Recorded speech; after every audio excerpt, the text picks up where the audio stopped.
NBC presents Short Story. Today, Edgar Allan Poe.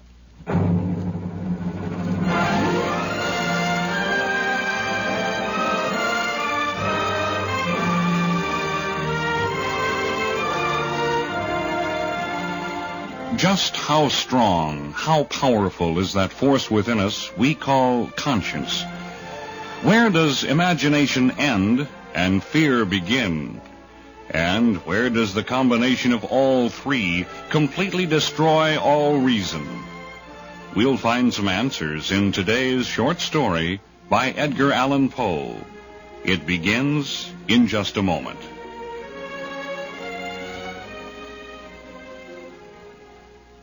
And now, The Telltale Heart by Edgar Allan Poe.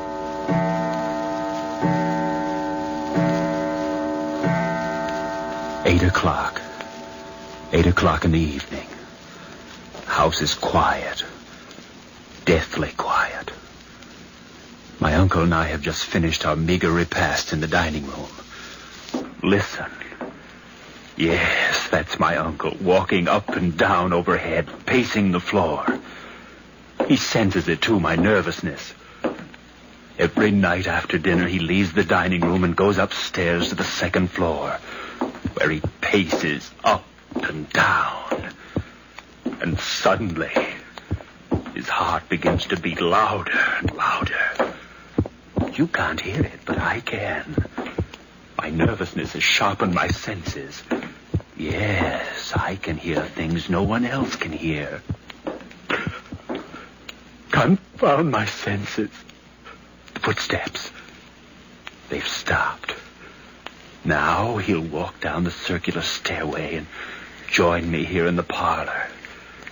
And I'll have to look at him, watch him. That eye. I've nothing against him.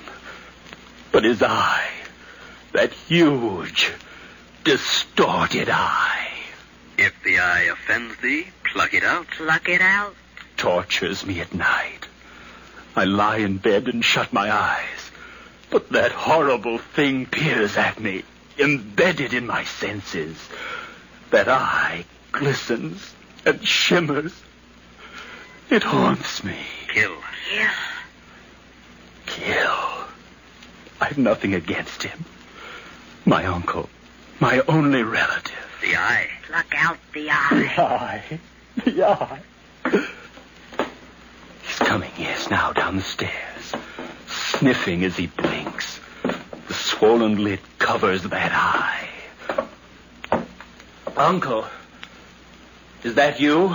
Is it me? Of course it is. Who else would it be, Charles? I don't know. Now for a nice hour of relaxation. Will you join me in a cigar, Charles? Here, take this one of mine. Thank you, Uncle. Sit down here. I'd prefer sitting back here, Uncle. Oh, nonsense. I can't see you over there, and you can't see me. Come sit over here. I'd much prefer to stay here. Do you dislike my company after all these years, Charles? No, Uncle. All right, I'll join you. But why are you staring at me like that?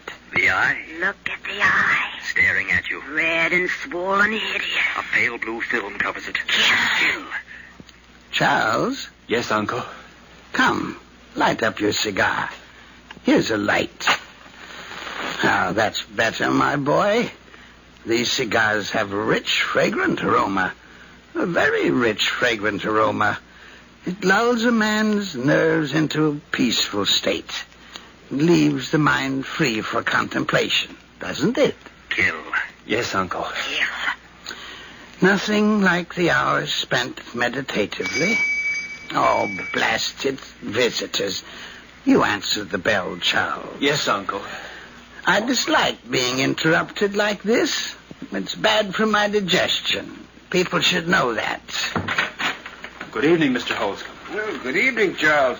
I hope you and your uncle don't mind a nice neighborly visit. I'm sure we don't, Mr. Holscomb. I'm glad. I was all alone this evening and felt the need of a nice, friendly chat, so I dropped over. Good evening, Mr. Woodward. Good evening, Mr. Holscomb. How are you this evening? Feeling surprisingly fit. Man of my age has no right feeling so healthy.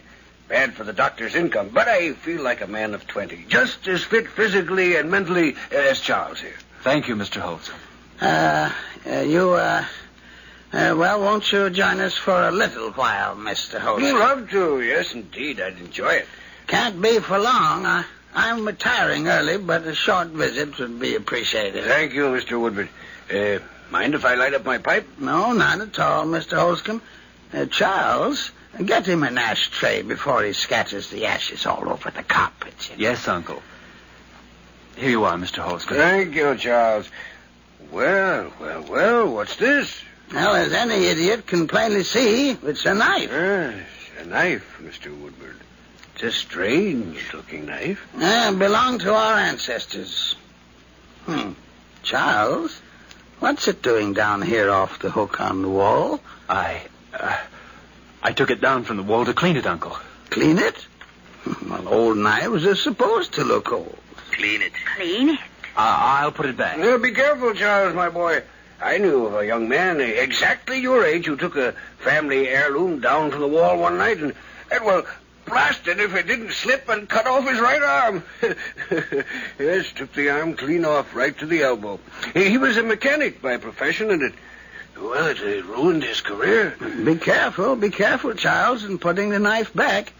You'd better stand on a chair, Charles. It's much wiser to take an ounce of prevention. Yes, your uncle's right. How's that, Uncle? Well, it's not hanging straight. I like things to hang straight. It annoys me to have something crooked on the wall. Yes, it means a death in the family.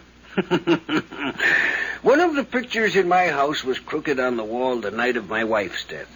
Now, I'm not a superstitious man, mind you, but There, that does it, Charles. All right. Now, put the chair back where you got it. I'm not a superstitious man, mind you, but I was confounded when she died. Confounded, I tell you. Yes, I imagined that you were confounded. Of course, that coincidence really doesn't compare with an event which occurred to a friend of mine. His name was, very common name. What was it? Smith. Peter Smith. Yeah, well, what about Peter Smith? He had a picture on the wall in his home. Well, this picture sidled over on its wire, refusing to stay upright. The picture refused? I swear it's true, Mr. Woodward. Well, I was there, if you don't believe me. Do you know what happened? No, I do not know what happened. Peter Smith died that very night. All right. What time is it, Charles? Almost 9 o'clock, Uncle. 3 more hours. 3 more hours. If thine eye offends thee, pluck it out. It's 9 o'clock. It's almost my bedtime, Mr. Holscomb. Oh, don't mind me, Mr. Woodward. I was about to leave anyway. I say, look at the knife hanging on the wall. It slipped sideways again. So it has. Anxious. Anxious, Charles. The knife is anxious. Reminds me of Peter Smith's picture. Well, I must be on my way. Don't bother to see me to the door, Charles. I'll find my way out. Good evening, Mr. Woodward. Good evening, Mr. Holscomb. Confounded. That man makes me nervous, Charles, with his stupid stories of Smith. Fix that knife, Charles. Of course, Uncle. I'll fix it right away. I'm tired. I'll go on up to bed now. I'll help you up the stairs, Uncle. Help me? Since when do I need help? Well, maybe I do, Dad.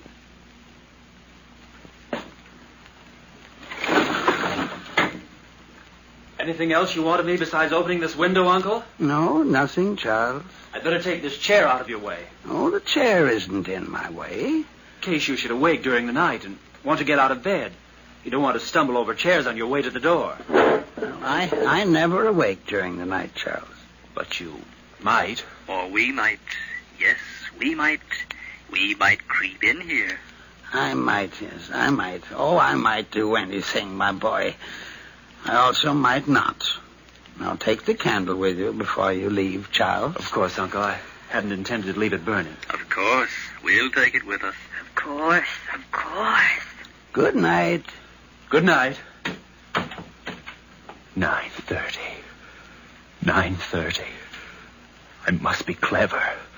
I must think everything out very carefully. Yes, carefully. Must wait till midnight. Yes, till midnight. Why must I wait till midnight? Why? That's the plan. The clever plan. Clever, clever. Walk down the stairs and wait in the parlor. The room will be dark, and I'll wait. I'll wait. He'll be asleep by midnight. Clever, clever. Then at midnight I'll creep up the stairs with a knife. And if the eye offends me, pluck it out. It must have meant me. Of course, it's all so clear. Clear and clever. First thing to do is get the knife. Go into the parlor, stand on the chair, and get the knife. Be careful, Charles. Careful, careful, careful with the chair. You pull up the chair and stand on it, but be careful. I'm always careful. Now I've the knife. What do I do next? What is the plan? Sit and wait. Sit and wait. Oh, the doorbell. Who could it be at this hour? This isn't part of my plan. No, not part of my plan. Get rid of them, whoever they are. Get rid of them. Oh, Mr. Holscomb. Sorry to disturb you, Charles, but I left my pipe here. I looked all over my house for the blasted thing before I remembered I'd left it here. Well, it must be in the parlor. Don't bother yourself. I'll get it. It's no bother. Why, you're trembling, Charlie. Did I frighten you when I rang the bell? Well, I wasn't expecting you. No, not expecting you. Expecting you. I read of a man in the paper who died of fright when his doorbell rang. It was just the other day I read it. Very amusing article, too. Oh, here's the pipe. Imagine my leaving it behind. Yes, imagine it. Thanks again, Charles. What's this knife doing down here again? It slipped. Slipped again, did it? Well, well, well. Just like the picture at Peter Smith's.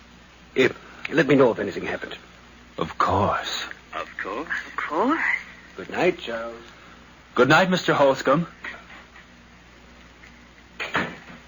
Now, the plan. The plan to wait. Wait. Wait for midnight. For midnight. Yes, for midnight.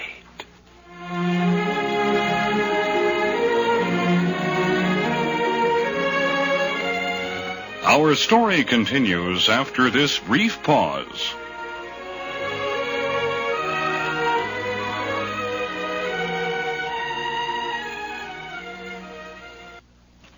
And now, back to today's short story. Don't forget the plan, Charles. Strike with the clock at midnight. Midnight. How slow time flows when we wait for midnight. Yes, slowly. So very slowly. Does Holscomb suspect Charles? He knows that the knife had been moved. Does he know it's in your hand now, Charles? Snugly in your hand. The plan calls for the knife to be in my hand. Charles, your palms are moist. Maybe the knife will slip, Charles. It's almost midnight. Yes, Charles. 15 seconds. Maybe the knife will slip, Charles. It can't slip. It belongs in my hand. Where is the lantern, Charles? You've got to see, you know. I have it. It's ready. Listen, Charles. Listen.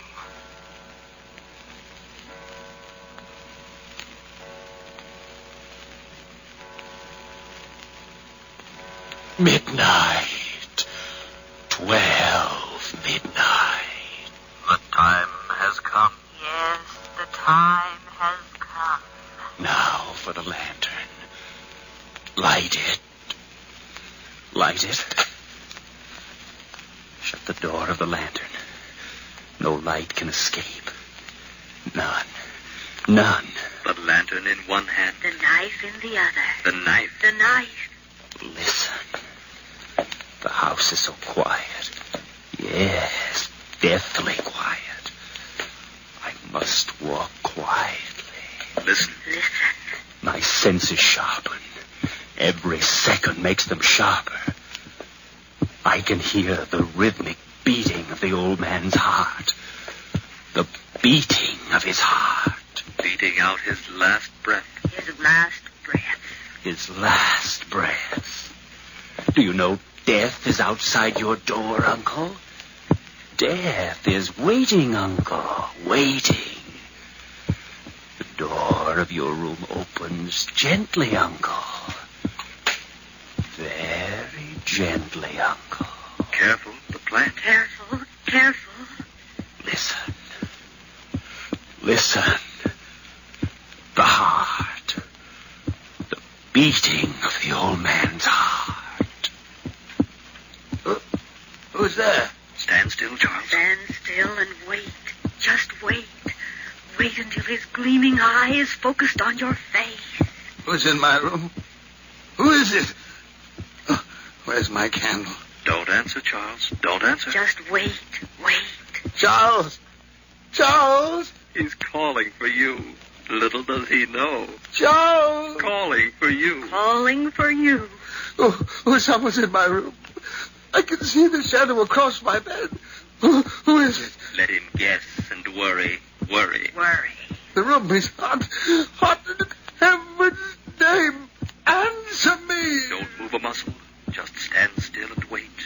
Wait. Wait, wait. Oh, what is it? Who is it? Where is Charles? Listen to his heart. His heart. Listen to his heart. Now it's panic. Later, it will be the forewarning of death. Oh, somebody help me. Now raise the lantern. Slowly, Charles. That's it. That's it. Focus it where the eyes should be. Then slowly open the door of the lantern and let the light shine in that eye. If the eye offends thee, pluck it The out. eye. The eye. No, no, not the knife. Not the knife.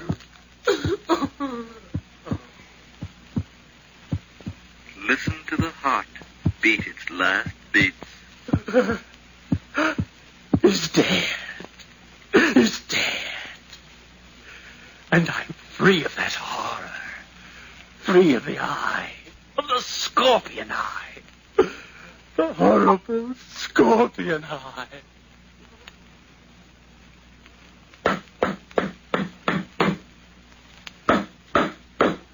Clever, clever, Charles. Burying the body where no one will ever suspect it to be. Clever, clever. Yes, I am clever. Underneath the floor of the parlor. Underneath the floor in the parlor. Yes, right here beneath me.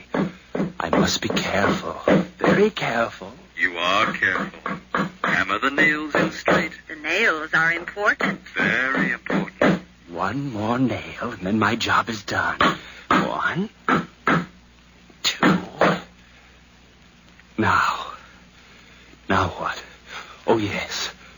Pull the big upholstered chair over the grave. There. And then place the carpet just as it was in front of it. Clever, clever. Yes, I am clever. Very clever. The plan has worked. He's dead. He's dead. And no one knows. No one knows. I've cleaned up his bedroom, scrubbed it, put his clothes away. Not even a bloodstain remains to give me away. Not one? Not one. No trace. No trace at all. You're positive. Of course I'm positive. Clever, clever, Charles. Of course I'm clever. Today I'll tell the neighbors my uncle left for the country. Will they believe you? Of course they'll believe me. Believe you. Believe you. And tomorrow, early tomorrow morning, I'll say I'm leaving to join my uncle in the country. It's so easy. I'll disappear. Disappear completely from the world. Forever from that eye. That huge, distorted eye. So I dropped over to this precinct station, Inspector Gelby, and thought I'd tell you about it. Yes, a very strange story, Mr. Holscomb. You say this old man, Mr. Woodward, has never left town for the baths before? Not for the last 20 years, sir. I've been their neighbor for longer than that, really. And the nephew, Charles Woodward. How did he seem this morning? Very much the same as usual, perhaps a trifle more chipper. Said he was looking forward to joining his uncle at the baths tomorrow. And you're positive this scream you heard last night came from the direction of the Woodward house? Absolutely. I was standing at my window at the time, looking out. It must have been a little past midnight. Suddenly I saw a gleam of light from Mr. Woodward's bedroom, and then the scream. Scream last long? No, but I'm positive no unimportant explanation is behind the scream. It sounds fishy enough, Mr. Holscomb. Certainly no harm in investigating it. The boy is innocent. He'll be glad enough to allow us to search his uncle's bedroom. If he's guilty, well, we'll know in good time. Yes, in very good time. Mind if I go with you? Not at all, not at all. I'd like to have you along, Holscomb. You're always welcome. This isn't a case of idle curiosity, Inspector. It's just that I enjoy collecting these little tales of death and murder. I've made it a life hobby, and I hate to miss an opportunity. Yes, I hate to miss an opportunity.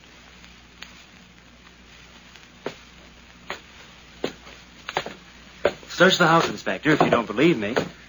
My uncle's room is right at the top of these stairs. Oh, thank you. Thank you very much. My uncle will be very amused by all this when I tell him. Oh, it's not that either. I nor Mr. Holscomb suspect anything, you know. No, certainly not, Charlie, my boy. Of course not. Yep. This is my uncle's room, as you no doubt know, Mr. Holscomb. Yes, of course it is. Search to your heart's content. Room's in perfect order.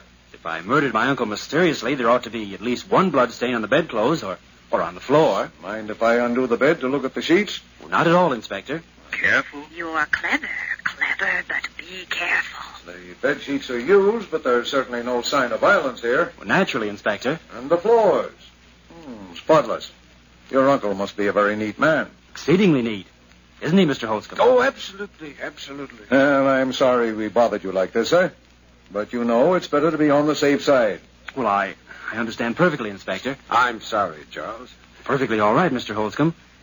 I would have done the same thing in your shoes. Won't you gentlemen join me in the parlor for a cup of tea before you leave? Well, now, we'd be too much trouble. No trouble at all, I guarantee you. No trouble at all. Here, I better close the door to Uncle's room before dust blows through from the hallway. You know my uncle's fetish. I'll join you gentlemen in the parlor shortly, after I fetch the tea.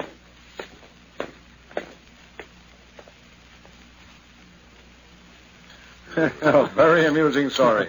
A very amusing story, Mr. Holscomb. I always thought so, Inspector Gilby. You collect stories of crime, don't you, Mr. Holscomb? Yes, indeed. I found some prize ones in my day. Yes, I imagine you have. He'd enjoy your story, Charles. Yes, he'd enjoy it. Enjoy it. Pass the sugar, Inspector, please. Huh? Oh, yes. Here you are. Listen, Charles. What is it? Listen. What'd you say, Charles? Nothing. I've a very amusing story about a woman in India.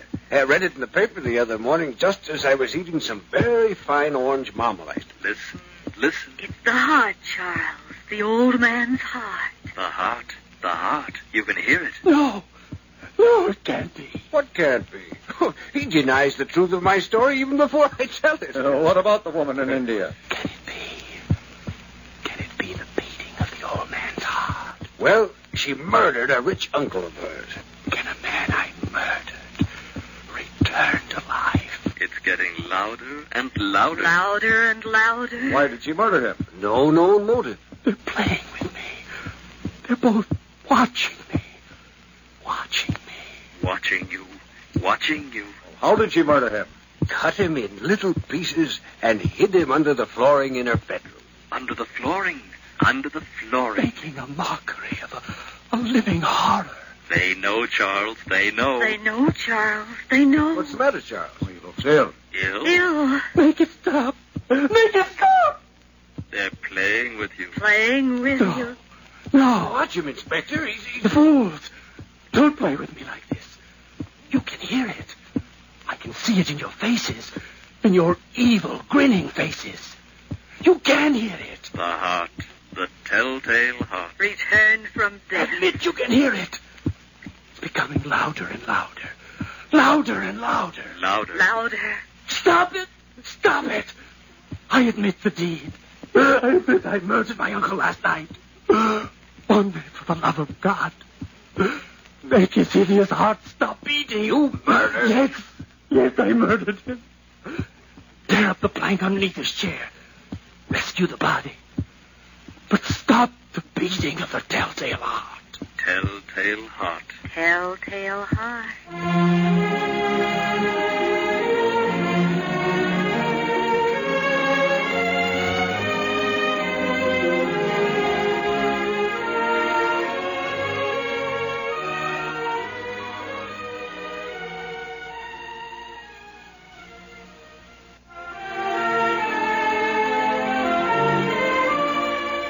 This has been NBC Short Story.